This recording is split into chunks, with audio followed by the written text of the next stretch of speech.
Hello दोस्तों, स्वागत है आपका हमारे YouTube चैनल यो बाबा पे। ये हमारा पाइथन कोड से रिलेटेड 66 ट्यूटोरियल है और पाइथन ऊप्स की सीरीज में हम इस वीडियो के अंदर सीखने वाले हैं मेथड्स। देखिए, इससे पिछली कुछ वीडियोस में हमने देखा कि PHP ऊप्स के अंदर हम क्लास और ऑब्जेक्ट्स कैसे बनाते हैं। अब क्लास के अंदर जाकर जब हम फंक्शन डिफाइन करते हैं उसी को हम कहते हैं मेथड्स। मान लीजिए मैंने यहाँ पर एक यूजर नाम से एक क्लास बनाई और इसके अंदर सेट नेम नाम से एक फंक्शन बनाया। अगर ये क्लास के अंदर बनाया तो ये बन जाता है एक मेथड। तो हमने इसी तरीके के मेथड्स पिछले कई वीडियोस में बना चुके हैं। जब हम इस तरीके से मेथड बनाते हैं जिसके अंदर हम सेल्फ लेते हैं तो इसको हम बोलते हैं इंस्टेंस मेथड। इस तरह के मेथड को अगर आपने बाहर से यूज करना है तो आपको क्लास के ऑब्जेक्ट की जरूरत होती है।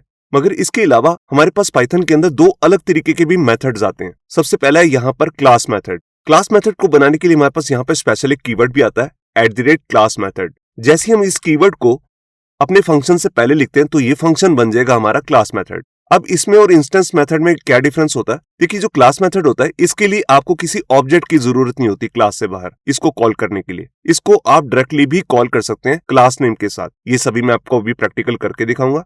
एक यहाँ पर तीसरे तरीके का भी मेथड होता है जिसके हम कहते हैं स्टैटिक मेथड, जिसके लिए हमारे पास यहाँ पर पाइथन के अंदर एक स्पेशल कीवर्ड आता है @static मेथड। जैसे ही आप ये कीवर्ड फंक्शन से पहले लगाते हैं तो आपका ये फंक्शन बन जाएगा स्टैटिक मेथड। अब स्टैटिक मेथड में और जो पुराने दो मेथड्स हैं इंस्टेंस और क्लास मेथड, इनमें एक डिफरेंस होता है। स्टैटिक मेथड के अंदर हम क्लास के डाटा को और ऑब्जेक्ट के डाटा को यूज नहीं करते हैं। मतलब कि क्लास का जो अपना डाटा है किसी वेरिएबल के अंदर स्टोर है या किसी इंस्टेंस एट्रीब्यूट के अंदर कोई वैल्यू स्टोर है, इस तरह के डाटा को हम इसमें स्टोर नहीं करते हैं। इसे हम जब भी कॉल करते हैं तो डायरेक्ट ही कोई वैल्यू देते हैं जो हम क्लास के अंदर कभी भी स्टोर नहीं करते। तो ये भी अभी हम प्रैक्टिकल देखने वाले हैं। इसके साथ ये जो तीनों तरीके के मेथड्स हैं इसमें हम कैसे क्रिएट कर सकते हैं, इनको कैसे असेस कर सकते हैं अलग अलग डिफरेंट वेज से, इनको कैसे मॉडिफाई कर सकते हैं या डिलीट कर सकते हैं, ये सब भी हम सीखने वाले हैं। तो आइए शुरू करते हैं प्रैक्टिकल।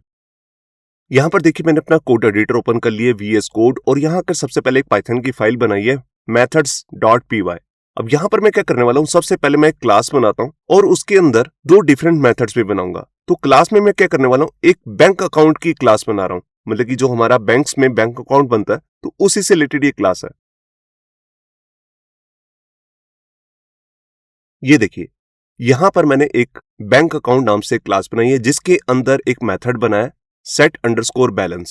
जब भी यूजर इसे कॉल करेगा तो उसको एक बैलेंस अमाउंट यहां पर देनी पड़ेगी जिसको हम स्टोर कर देंगे एक इंस्टेंस वेरिएबल के अंदर जिसका नाम है बैलेंस। और ये जो वैल्यू यहाँ एज ए पैरामीटर हमारे को यहाँ मिल रही है, इसी से हम इसे असाइन करेंगे वैल्यू। अब इसकी वैल्यू को शो करने के लिए भी हम एक अलग से मेथड बना लेते हैं, उसका नाम मैं रखने वाला हूं शो बैलेंस।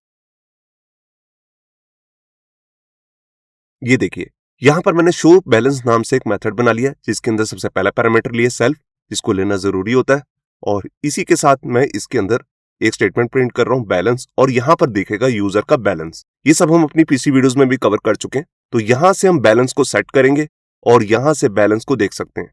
अब ये दोनों जो मेथड्स हैं ये इंस्टेंस मेथड है। इसको अगर बाहर से असेस करना है तो इसके लिए हमारे को जरूरत पड़ेगी ऑब्जेक्ट की। तो मैं इस क्लास का एक ऑब्जेक्ट बनाता हूं। तो मैं यहां पर आया, ये देखिए, यहां पर मैंने अकाउंट नाम से एक वेरिएबल लिया जो बन गया एक इंस्टेंस किसका, बैंक अकाउंट नाम की क्लास का। अब मैं इस वेरिएबल के थ्रू ही इन दोनों मेथड को असेस कर सकता हूं। तो सबसे पहले मैं सेट बैलेंस करूंगा, उसके बाद मैं शो बैलेंस करता हूं। देखिए, जैसे मैंने सेट बैलेंस किया तो मैंने यहां पर स्टार्टिंग में एक balance as a argument send किया जो यहां पर जाकर इस वेरिएबल में सेव हो जाएगा। अब इसको अगर देखना है बाद में तो मैं इस वाले फंक्शन का यूज करने वाला हूं। ये देखिए, तो यहां से मैं इस बैलेंस को शो भी कर सकता हूं।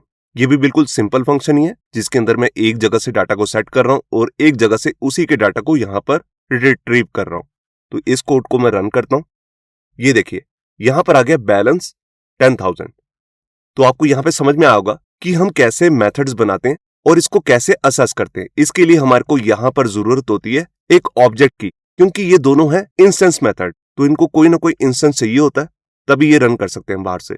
अब देखिए, जैसे मैंने ये फर्स्ट फंक्शन के अंदर जो हमारा इंस्टेंस मेथड है इसके अंदर एक यहां पर इंस्टेंस एट्रीब्यूट लिया, मतलब कि एक वेरिएबल लिया है इंस्टेंस एट्रीब्यूट। अगर इसकी वैल्यू को चेंज करना है तो वो भी मैं कर सकता हूं एक इंस्टेंस मेथड बनाकर।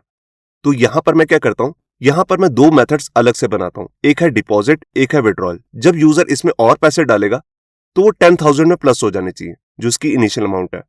अगर वो कभी भी पैसे निकालेगा, विड्रॉल करेगा, तो वो लेस हो जाना चाहिए जो भी टोटल अमाउंट होगी। तो उसके लिए हम यहाँ पे क्या करते हैं, इसी फंक्शन को मैं कॉपी करता हूँ और इसका नाम मैं रख देता हूँ डिपॉजिट। अब जब यूजर इसको कॉल करेगा तो वो एक अमाउंट सेंड करेगा कि इस बैलेंस में और कितने पैसे जोड़ने हैं। उसके लिए मैं यहां पर एक पैरामीटर ले लेता हूं अमाउंट। जैसी अमाउंट आएगी तो मेरे को इसी बैलेंस में इसे ऐड करना है, तो मैं इसी को यहां से कॉल करूंगा। ये देखिए, तो मैंने इसी बैलेंस में जो भी अमाउंट आई है इसको यहां से ऐड कर दिया। बिल्कुल इसी तरह से मैं विड्रॉल के लिए भी बना लेता हूं, तो मैंने इसे कॉपी किया। ये देखिए, जब यूजर इसे कॉल करेगा तो यहां से भी एक अमाउंट सेंड करेगा कि उसको कितने पैसे निकालने हैं। तो जो भी हमारा बैलेंस होगा उसमें से हम वो अमाउंट को माइनस कर देंगे। तो आप यहां पे देख रहे होंगे जो मैंने यहां पर इंस्टेंस एट्रीब्यूट ले रखा है, इसकी वैल्यू को भी अगर हमने चेंज करना है तो हम इंस्टेंस मेथड बना सकते हैं। तो यहां पर मैं इसे कॉल करके दिखाता हूं। तो उसके लिए मैं क्या करता हूं, सबसे पहले मैंने ये ऑब्जेक्ट बनाया और स्टार्टिंग में इसमें एक बैलेंस रख दिया 10,000। अब मैं इसको कॉल करता हूं। कभी भी मेरे को पैसे अगर जमा कराने हैं बैंक में तो मैं डिपॉजिट फंक्शन को ही यूज करूंगा। तो कितनी अमाउंट डिपॉजिट करनी है, तो जैसे मैं यहां पर कर रहा हूं 5,000, तो 5,000 10,000 में यहां पर ऐड हो जाएंगे, तो हमारे पास टोटल बैलेंस बन जाएगा 15,000। मैं आपको एक बार चेक भी करा देता हूं, तो मैं इसको यहां से रन करता हूं। ये देखिए, बैलेंस हो गया 15,000। अब कभी मेरे को विड्रॉल भी करनी है अमाउंट, तो बिल्कुल मैं इसी तरह से अमाउंट डॉट विड्रॉल जो हमारा फंक्शन है इसको यहां पर कॉल कर लूंगा। और जैसे मान लेते कि अभी मैं यहां से निकाल रहा हूं 2,000, तो जो भी हमारी अमाउंट होगी बैलेंस के अंदर 15,000, उसमें से 2,000 लेस हो जाएंगे। तो मैं इसे कॉल करता हूं। ये देखिए, अब हमारा जो लास्ट में बैलेंस बचा वो बचा 13,000। तो यहां पे आपको क्लियर हो रहा होगा कि हम कैसे मेथड्स बनाते हैं और कैसे उसके अंदर जो हमारे पास इंस्टेंस एट्रीब्यूट होते हैं, जो मैंने आपको पिछली वीडियो में डिटेल में समझाया था। दो तरह के एट्रीब्यूट्स होते हैं, इंस्टेंस एट्रीब्यूट और क्लास एट्रीब्यूट। तो कैसे हम इंस्टेंस एट्रीब्यूट को चेंज कर सकते हैं वैल्यूज को। अब जैसे हम नॉर्मल फंक्शन बनाते हैं, बिल्कुल हम वैसा काम यहां पर भी कर सकते हैं। देखिए, जैसे मैंने ये फंक्शन बनाया तो इसके अंदर प्रिंट किया था डाटा को, इसमें वैल्यू असाइन की थी, यहां पर इंक्रीमेंट और डिक्रीमेंट किया। तो अगर मैं यहां पर डाटा को प्रिंट नहीं करना चाहता, इसको रिटर्न करना चाहता हूं वैल्यू को, तो वो भी हम कर सकते हैं जैसे हम नॉर्मल फंक्शंस में करते हैं। तो मान लेते हैं ये शो बैलेंस नाम का जो हमारा मेथड है, ये क्या करेगा, मैं इसको डुप्लीकेट करता हूं, इस लाइन को कमेंट कर रहा हूं। अब ये यहां पर वैल्यू को प्रिंट नहीं करेगा, ये इसको रिटर्न करेगा। ये देखिए, कुछ इस तरह से। तो मैं आपको यहां पे ये बताना चाह रहा हूं कि जैसे नॉर्मल फंक्शन किसी वैल्यू को रिटर्न भी कर सकता है, तो ये काम हम यहां पर मेथड के अंदर भी कर सकते हैं। तो जब भी इस फंक्शन को कॉल किया जाएगा तो प्रिंट मेथड के अंदर ही करना पड़ेगा, क्योंकि यहां पर से वैल्यू रिटर्न करेगा और वहीं पर जाकर हम इसे प्रिंट करेंगे। तो अब तक हम इसे ऐसे कॉल कर रहे थे, मगर अब मैं क्या करूंगा, यहां पर लूंगा प्रिंट मेथड और इसके अंदर लूंगा अपना ऑब्जेक्ट और यहां पर फंक्शन को कॉल करूंगा। तो जो भी वैल्यू आएगी वो यहीं पर आ जाएगी रिटर्न होके, जिसको मैं यहां पर प्रिंट कर रहा हूं। तो यहां पर मैं इसे दिखाता हूं। ये देखिए, दोबारा से वही वैल्यू प्रिंट होगी 13,000। तो यहां पर आपने अब समझ में आ गया कि हम इसको नॉर्मल फंक्शन की तरह ही बनाते हैं। अब मैं आपको इसको मेथड्स को बनाने का एक दूसरा तरीका बताता हूं। अभी तक हमने देखा था पिछली कुछ वीडियोस में कि हम क्लास के अंदर जाकर जो फंक्शन बनाते हैं वो होता है मेथड, मगर यही सेम मेथड मैं क्लास के साथ बाहर भी बना सकता हूं। मतलब कि जैसे फंक्शन जो है मैंने क्लास के अंदर बनाया, इसको मैं यहां से हटा के क्लास के बाहर भी बना सकता हूं। ये बिल्कुल एक नई चीज है। ये देखिए, इस तरह से आपने अंदर सेल्फ ही लिखना है और इस तरह से बैलेंस को रिटर्न करेगा। मगर अब हम इसे डायरेक्टली इस तरह से ऑब्जेक्ट से कॉल नहीं कर सकते। पहले हमें क्या करना पड़ेगा, पहले हमें बताना पड़ेगा कि ये फंक्शन इस क्लास से रिलेटेड है जिसका नाम है बैंक अकाउंट। तो वो हम कैसे करेंगे, तो उसके लिए मेरे को क्या करना है, सबसे पहले इसी क्लास का नाम कॉपी करता हूं और यहां पर क्लास से बाहर ही मैंने इस क्लास का नाम लिखा और यहां पर लिखा इस मेथड का नाम जिसका नाम है शो बैलेंस। ये देखिए, तो मैं कह रहा हूं कि इस क्लास में इस नाम का एक मेथड होगा और उस मेथड के अंदर जो वैल्यू होगी वो कौन सी होगी, ये वाला फंक्शन। ये वाला फंक्शन मैंने इसी को असाइन कर दिया। ये देखिए, आपने यहां पर राउंड ब्रेसेस नहीं लगानी है। अगर राउंड ब्रेसेस यहां पर लगाएंगे तो यहीं पर ही कॉल हो जाएगा। इस लाइन का सिर्फ इतना ही मतलब है कि मैं यहां पर जो ये हमारा फंक्शन है इसको असाइन कर रहा हूं बैंक अकाउंट नाम की क्लास के अंदर एक बना हुआ नया फंक्शन जिसका नाम है शो बैलेंस।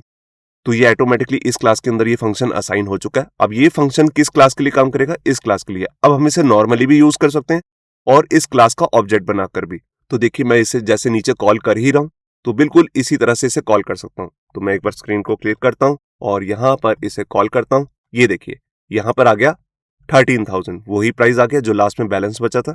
जबकि ये फंक्शन जो है शो बैलेंस दिखाने वाला, ये क्लास से बाहर बना है। तो आपने देखा कि इस तरह से हम यहां पर किसी मेथड को क्लास के बाहर डिफाइन करके उस क्लास के साथ अटैच भी कर सकते हैं।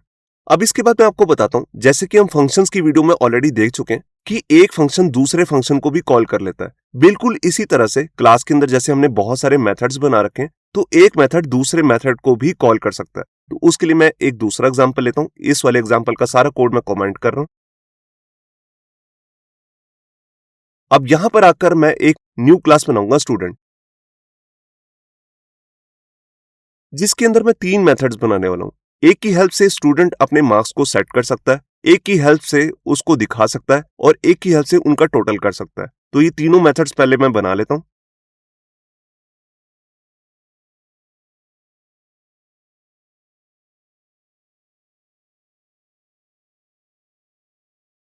ये देखिए यहां पर मैंने तीनों मेथड्स बना लिए हैं।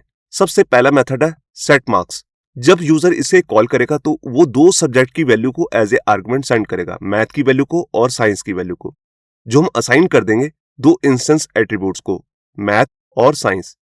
इसके बाद मैंने टोटल नाम से एक मेथड बनाया। जब हम इसे कॉल करेंगे तो ये रिटर्न में हमारे को देगा इन दोनों की वैल्यू को ऐड करके, जो भी टोटल वैल्यू बनेगी वो रिटर्न कर देगा। फिर लास्ट में एक मेथड बनाया डिस्प्ले नाम से। जब हम इसे कॉल करेंगे तो ये मैथ की वैल्यू को हमारे को शो करेगा, साइंस की वैल्यू को शो करेगा और उसके बाद जो इनका टोटल है वो दिखाएगा। अब आप यहाँ पे देख सकते हैं कि टोटल के टाइम पे मैंने एक दूसरे मेथड को कॉल किया। तो इसको कॉल करने का तरीका क्या होता है, इसके लिए हम लिखते हैं सेल्फ डॉट जो भी हमारा दूसरा मेथड है, जैसे टोटल, तो इसको कॉल कर लिया। ये देखिए, तो इस तरह से हम दूसरे मेथड को एक दूसरे मेथड के अंदर कॉल कर सकते हैं। अब मैं इसको रन करके दिखाता हूं। उसके लिए मेरे को यहां पर इसे एक ऑब्जेक्ट बनाना पड़ेगा इस क्लास का। तो मैं एस नाम से एक वेरिएबल ले रहा हूं जो स्टूडेंट नाम की क्लास का इंस्टेंस है। अब मैं इसी की हेल्प से सेट मार्क्स को यहां पर कॉल करता हूं। तो मैंने यहां पर इसे कॉपी किया। ये देखिए, अब जब मैं इसे कॉल करूंगा तो मेरे को दो सब्जेक्ट्स के मार्क्स यहां से सेंड करने हैं, मैथ और साइंस। आप देख रहे हैं यहां पर लिखे हुए हैं। तो एक में डाल देता हूं जैसे 80, एक में 90। ये देखिए, अब मैं इस फंक्शन को कॉल करता हूं देखने के लिए कि मेरे मैथ के मार्क्स कितने हैं, साइंस के, और टोटल कितना बना। ये देखिए, तो ये मेरी टोटल क्लास रेडी हो गई है। इसमें क्या 3 मेथड्स हैं। पहले 2 मेथड्स आपने देखे, फिर ये तीसरा मेथड है, ये एक दूसरे मेथड को कॉल कर रहा है जिसका नाम है टोटल। तो यहां पर मैं इसे एग्जीक्यूट करता हूं, रन करता हूं। ये देखिए, यहां पर आप देख सकते हैं कि मैथ के मार्क्स आगे 80, साइंस के आगे 90 और यहां पर इसका टोटल भी आ गया। तो यहां पे आपको क्लियर हो गया होगा कि कैसे एक क्लास के अंदर एक मेथड दूसरे फंक्शन को भी, मतलब कि दूसरे मेथड को भी कैसे कॉल करता है। अब इसके बाद मैं आपको बताता हूं कि जैसे हमने मेथड तो बना लिए, अगर इसमें से कोई मेथड को बाद में डिलीट करना है तो डिलीट कैसे करते हैं, ताकि हम इसे बाद में यूज ना कर सके और कोई दूसरा यूजर इसे यूज ना कर सके। तो कैसे करते हैं वो, तो मान लीजिए मैं इसी क्लास के अंदर एक यहां पर मेथड और बनाता हूं, उसका नाम मैं रख रहा हूं ग्रीट। ये सिर्फ एक डेमो के लिए। ये देखिए, तो ये मैंने फंक्शन बना लिया। अब जब भी मैं इसे कॉल करूंगा तो ये मेरे को प्रिंट करके देगा हेलो। तो मैंने ऑब्जेक्ट ऑलरेडी बना रखा है। तो यहां पर मैं जाता हूं और यहां पर मैं इसे कॉल करता हूं एस डॉट ग्रीट।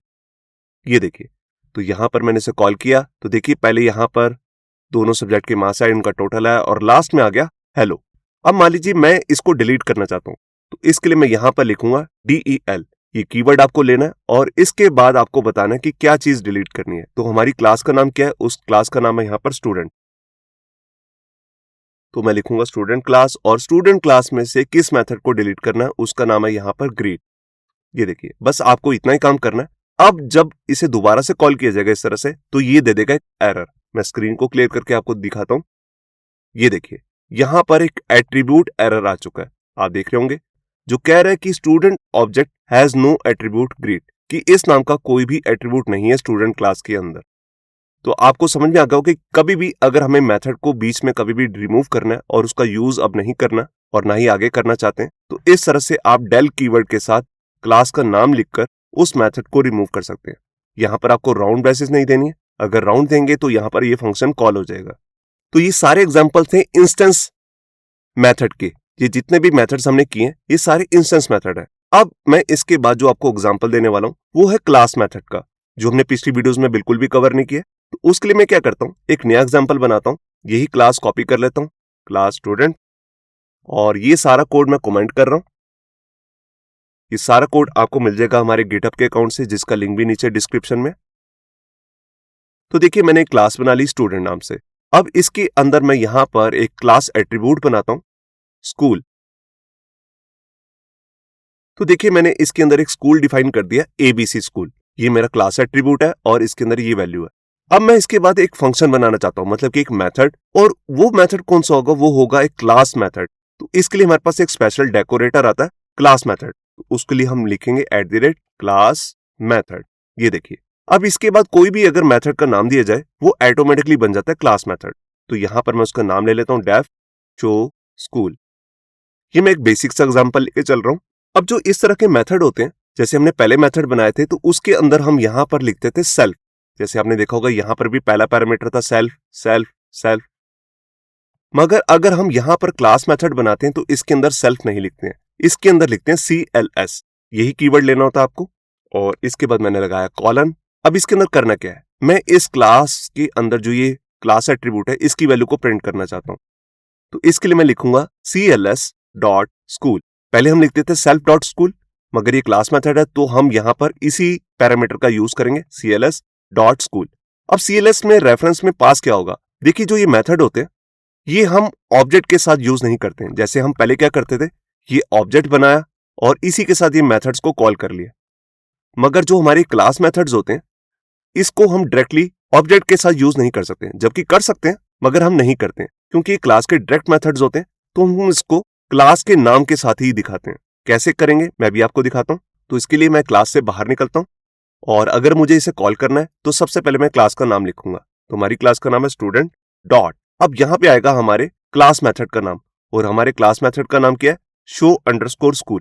तो वो मैंने यहां पर कॉल कर लिया। इसके बाद मैं राउंड ब्रेसेस लगाऊंगा क्योंकि मैं इसे कॉल करना चाहता हूं। तो यहां पर मैं स्क्रीन को एक बार क्लियर कर दूं और इसे प्रिंट करता हूं, और ये देखिए यहां पर नेम प्रिंट हो गया, ABC स्कूल। जैसा कि मैंने आपको स्टार्टिंग में बताया, जो ये क्लास मेथड होते हैं इसको हम ऑब्जेक्ट के साथ भी यूज कर सकते हैं। जैसे मैंने ये किया, यही इसका बेस्ट वे है, तभी हमने इसे बनाते हैं, मगर मैं आपको दूसरे तरीके से भी दिखा देता हूं। उसके लिए मैं यहां पर S नाम से एक ऑब्जेक्ट बनाता हूं, और ये किस क्लास का ऑब्जेक्ट होगा, स्टूडेंट क्लास का। अब ये ऑब्जेक्ट भी इस मेथड को असेस कर सकता है जिसका नाम है शो स्कूल। कैसे करेगा, S.showSchool। ये देखिए, तो इसको भी मैं रन करके दिखाता हूं। ये देखिए वैसे कॉल हो रहा है। देखिए बेसिकली जो ये बनाया गया मेथड, क्लास मेथड, ये डायरेक्टली क्लास के साथ यूज करने के लिए बनाया गया है, ना कि इस तरह से ऑब्जेक्ट के साथ। तो इस तरह से आप इसे कभी यूज मत कीजिए, क्योंकि ऐसा करना है तो आप यहां पर नॉर्मल जैसे इंस्टेंस मेथड बनते हैं, जैसे हमने ऊपर एग्जांपल में देखे, यहां पर बिल्कुल वैसे ही हम बना सकते हैं। तो इस तरह से हम इसे यूज नहीं करेंगे। इसको मैं हटा देता हूं और इसे इनेबल कर देता हूं। ये देखिए, अब यहां पर मैं कोई चीज बताता हूं कि जैसे हमने ये क्लास मेथड बनाना तो सीख लिया, ये मेथड क्लास एट्रीब्यूट को भी असेस कर सकता है। जैसे हमने यहां पर असेस कर लिया, उसे प्रिंट करके दिखा दिया, मगर ये यहां पर इसकी वैल्यूज को भी चेंज कर सकता है। ये कैसे करेंगे, मान लीजिए मैं इसी तरह से एक और मेथड बना लेता हूं, क्लास मेथड। इसके लिए भी मैंने यहां पर क्लास मेथड ही लिखा है, और यहां पर मैं लिखता हूं चेंज स्कूल। फंक्शन का नाम क्या रहेगा, चेंज स्कूल। और इसके अंदर पहले पैरामीटर में तो आ गया CLS, सेकंड पैरामीटर में यहां पर यूजर सेंड करेगा नए स्कूल का नाम। तो मैं यहां पर पैरामीटर ले लेता हूं न्यू स्कूल। अब यहां पर मैं क्या करता हूं, मुझे कुछ प्रिंट नहीं करना, सिर्फ स्कूल का नेम चेंज करना है। तो मैं इस वेरिएबल को असेस करना चाहता हूं, तो इसके लिए मैंने लिखा CLS.school। CLS का मतलब है क्लास। तो यहां पे आ जाएगी हमारी क्लास, और जिसका क्लास एट्रीब्यूट है स्कूल, जिसकी वैल्यू को मुझे चेंज करना है। तो मैंने लिखा इक्वल्स टू, और क्या नई वैल्यू जो हमारे को इस पैरामीटर से मिल रही है, तो मैंने इसे यहां पर पेस्ट कर दिया। तो मैं आपको दिखा रहा हूं कि जो हमारा ये क्लास एट्रीब्यूट है इसकी वैल्यू को सिर्फ असेस ही नहीं कर सकता ये मेथड, क्लास मेथड, ये इसको चेंज भी कर सकता है। तो यहां पर अब मैं इसे चेंज कैसे करूंगा, देखिए पहले मैंने इसको यहां पर प्रिंट किया, बिल्कुल इसी तरह से मैं यहां पर अपना दूसरा मेथड कॉल करूंगा चेंज करने के लिए, चेंज स्कूल, और इसके अंदर न्यू स्कूल का नाम सेंड कर देता हूं। ये देखिए, अब मैं अगर दोबारा से शो स्कूल को यूज करूंगा, मतलब कि यहां पर कॉल करूंगा, तो इसका चेंज नेम दिखाएगा। पहले यहां पर आएगा ABC स्कूल, फिर मैंने इसे यहां पर चेंज कर दिया। अब यहां पर यह शो करेगा XYZ स्कूल। तो मैं इसे यहां पर एग्जीक्यूट करता हूं कोड को, और ये देखिए पहले यहां पर आया ABC स्कूल, फिर उसके बाद यहां पर आ रहा है XYZ स्कूल। तो यहां पे आपको क्लियर हो गया होगा कि इसकी हेल्प से हम यहां पर जो हमारे क्लास एट्रीब्यूट होता है इसकी वैल्यू को असेस भी कर सकते हैं, मॉडिफाई भी कर सकते हैं। और ये सिर्फ क्लास के साथ ही चलते हैं, ना कि हम ऑब्जेक्ट बना के इसे यूज करते हैं। इन दोनों में जो की डिफरेंसेस है, आइए मैं उनको भी आपको एक बार दिखा देता हूं। अब देखिए मैं इन दोनों का डिफरेंस दिखा रहा हूं आपको, इंस्टेंस मेथड का जो हम पहले भी कई वीडियोस में देख चुके हैं और क्लास मेथड का। तो इनके डिफरेंस के लिए मैं कुछ फीचर्स लेकर चल रहा हूं। सबसे पहला फीचर है यहाँ पे डेकोरेटर का। देखिए इंस्टेंस मेथड से पहले हमारे को कोई भी डेकोरेटर नहीं लगाना पड़ता, मगर क्लास से पहले हमें ऐसा लिखना पड़ता है @class मेथड। दूसरा डिफरेंस है इसमें जो पहला पैरामीटर होता है कौन सा होता है। देखिए इंस्टेंस मेथड के अंदर होता है सेल्फ और क्लास मेथड के अंदर होता है CLS। अगर इनको बताया जाए कि ये किसके लिए काम करते हैं, रेफर टू, ये ऑब्जेक्ट के लिए बना है और ऑब्जेक्ट के साथ ही हम इसे यूज करते हैं, और ये बना है क्लास के लिए, तो ये क्लास के साथ ही हम इसे यूज करते हैं। जबकि मैंने आपको बताया कि इसको हम नॉर्मली ऑब्जेक्ट के साथ भी यूज कर सकते हैं, मगर ये सिर्फ बनाया ही जाता है क्लास के लिए, तो हमें इसे क्लास के साथ ही यूज करना चाहिए। एक बात है यहाँ पर, क्या कि हम इसे इंस्टेंस एट्रीब्यूट के साथ यूज कर सकते हैं? तो देखिए इंस्टेंस मेथड के साथ हम इंस्टेंस एट्रीब्यूट यूज कर सकते हैं, जैसे कि हम पिछली वीडियो में भी देख चुके हैं, मगर क्लास के साथ हम ऐसा नहीं करते। क्लास मेथड के अंदर हम इसे डायरेक्टली यूज नहीं कर सकते, हमें कोई दूसरे मेथड के अंदर से यूज करना पड़ेगा और इसके अंदर हम उस मेथड को कॉल कर सकते हैं। अब बात आती है यहाँ पर, क्या हम इसमें क्लास एट्रीब्यूट्स को यूज कर सकते हैं? तो अभी मैंने आपको दिखाया कि क्लास के अंदर अभी हम इसे यूज कर सकते हैं, और पिछली वीडियो में हमने देखा था कि हम इसे इंस्टेंस मेथड के साथ भी यूज कर सकते हैं। क्या हम इसमें मॉडिफाई कर सकते हैं डाटा को? तो देखिए हम इसमें इंस्टेंस डाटा को मॉडिफाई कर सकते हैं इंस्टेंस मेथड के अंदर, क्योंकि ये बने ही उसके लिए, मगर क्लास के अंदर हम डायरेक्टली जो हमारे इंस्टेंस एट्रीब्यूट होते हैं इनकी वैल्यू को चेंज नहीं कर सकते, जबकि हम इसे डायरेक्टली असेस भी नहीं कर सकते, ना ही इसे डायरेक्टली मॉडिफाई कर सकते हैं। लास्ट डिफरेंस है, क्या हम क्लास के डाटा को इसमें मॉडिफाई कर सकते हैं, मतलब कि क्लास एट्रीब्यूट बनाकर? तो देखिए हमने ऊपर देखा था कि ये दोनों ही उसको असेस कर सकते हैं, तो दोनों ही इसे चेंज भी कर सकते हैं। जब डायरेक्टली असेस कर पा रहे हैं तो दोनों ही इसे चेंज भी कर सकते हैं। तो यही दोनों में की डिफरेंसेस है जो आपको हमेशा याद रखने। अब इसके बाद हम अपना देखते हैं जो पाइथन के अंदर तीसरे तरीके का मेथड आता है, स्टैटिक मेथड। तो देखिए स्टैटिक मेथड जो होता है उसके लिए हम नॉर्मल वैसी क्लास बनाएंगे, मगर वहां पर स्पेशल डेकोरेटर यूज होता है @static मेथड। तो मैं आपको बना के दिखाता हूं। तो मैं क्लास ले रहा हूं यहां पर मैथ नाम से, मैंने यहां पर लिखा कीवर्ड स्टैटिक मेथड। अब इसके नीचे जो भी मेथड बनाऊंगा वो ऑटोमेटिकली बन जाएगा स्टैटिक मेथड। तो यहां पर मैं मैथ का एक फॉर्मूला बना रहा हूं स्केयर का, मतलब कि यूजर अपनी वैल्यू सेंड करेगा और ये मेथड उसको उसका स्केयर करके सेंड कर देगा। तो यहां पर आर्गुमेंट के लिए मैं लिखूंगा नंबर। अब देखिए जो भी स्टैटिक मेथड होते हैं इसकी खासियत होती है कि इसमें ना ही सेल्फ लिखना होता है ना ही CLS, जैसे कि हम पहले वाले दो मेथड्स में देख चुके हैं, और ना ही ये जो मेथड्स होते हैं ये क्लास के डाटा को ना इंस्टेंस एट्रीब्यूट की वैल्यूज को यूज कर सकते हैं। ये बेसिकली उनके लिए बनाए नहीं जाते। यूजर अपने आप से एक वैल्यू सेंड करेगा और उसी को यहीं पर कैलकुलेट करके उसको रिटर्न कर देते हैं। तो देखिए ये मेथड क्या करेगा, ये रिटर्न करेगा नंबर का स्केयर, जो भी यूजर ने पैरामीटर में वैल्यू भेजी है उसका यहां पर ये स्केयर करके उसे रिटर्न कर देगा। तो ये मैंने एक मेथड बना लिया, बिल्कुल इसी का कॉपी करके मैं एक मेथड और बना लेता हूं क्यूब नाम से। ये देखिए ये मेरा दूसरा मेथड भी रेडी हो चुका है जो कि स्टैटिक मेथड है। अब इसे कॉल कैसे करना है? तो देखिए यहां पर मैं क्या करता हूं, यहां पर मैं सिंपल ही लिखता हूं प्रिंट। प्रिंट क्यों कर रहा हूं? क्योंकि जो भी ये मेथड्स वैल्यू सेंड करेंगे वो रिटर्न करेंगे। यहां पर तो डायरेक्टली हम प्रिंट करते नहीं है, इसमें रिटर्न ही करते हैं। तो यहां पर मैं क्या करता हूं, यहां पर सबसे पहले क्लास का नाम लिखूंगा, क्योंकि इन दोनों का ही रिलेशन जो होता है ऑब्जेक्ट के साथ नहीं होता, क्योंकि ये इंस्टेंस मेथड नहीं है और ना ही ये क्लास मेथड है। तो हम सिंपल क्लास का नाम लिखेंगे और यहां पर डायरेक्टली मेथड कॉल कर लेंगे। जैसे पहला मेथड है स्केयर, तो ये मेथड क्या करेगा, स्केयर करेगा। तो यहां पर मेरे को एक वैल्यू भी सेंड करनी है एज ए आर्गुमेंट, तो जैसे मैं यहां से सेंड कर देता हूं 5। बिल्कुल इसी तरह से मैं दूसरा मेथड भी कॉल कर लेता हूं जिसका नाम है क्यूब, और इसमें एक दूसरी वैल्यू रख देता हूं जैसे 3। ये देखिए, तो देखिए जो भी मैं यहां से वैल्यू सेंड कर रहा हूं ये ऊपर हम कहीं स्टोर नहीं कर रहे हैं, ना ही इंस्टेंस वेरिएबल के अंदर, मतलब कि इंस्टेंस एट्रीब्यूट के अंदर, ना ही क्लास एट्रीब्यूट के अंदर। यही स्टैटिक मेथड की खासियत होती है कि ये दोनों ही तरीके के जो एट्रीब्यूट्स होते हैं, क्लास एट्रीब्यूट और इंस्टेंट एट्रीब्यूट, उनका यूज ही नहीं करता है। यही इनका मेन डिफरेंस होता है। ये डायरेक्टली हम इसके अंदर वैल्यू डालते हैं और ये इसको कैलकुलेट करके हमारे को रिटर्न कर देता है, उसको स्टोर नहीं करता है। तो यहां पर मैंने इसे रन किया और ये देखिए 5 का स्केयर आ गया यहाँ पर 25 और 3 का यहाँ पे क्यूब आ गया 27, जो कि बिल्कुल सही है। तो आपको समझ में आएगा कि ये मेथड कैसे काम करते हैं। तो यही हमारी इस वीडियो का ट्यूटोरियल था जिसके अंदर हमने स्टैटिक मेथड, क्लास मेथड और इंस्टेंस मेथड देखे। इनको बनाते कैसे हैं, इनको मॉडिफाई कैसे करते हैं और इसके लिए हम डिलीट कैसे यूज करते हैं। तो जो भी मैंने इस वीडियो के अंदर कोड किया है, ये सब कुछ मिल जाएगा आपको हमारे गिटहब के अकाउंट से, जिसका लिंक भी नीचे डिस्क्रिप्शन में है। होप सो आपको हमारा ये वीडियो ट्यूटोरियल अच्छा लगा होगा। अगर अच्छा लगा है तो वीडियो को प्लीज लाइक करना मत भूलिए। अगर आप ऐसी रेगुलर अपडेट्स चाहते हैं तो हमारे चैनल याहू बाबा को सब्सक्राइब करना मत भूलिए।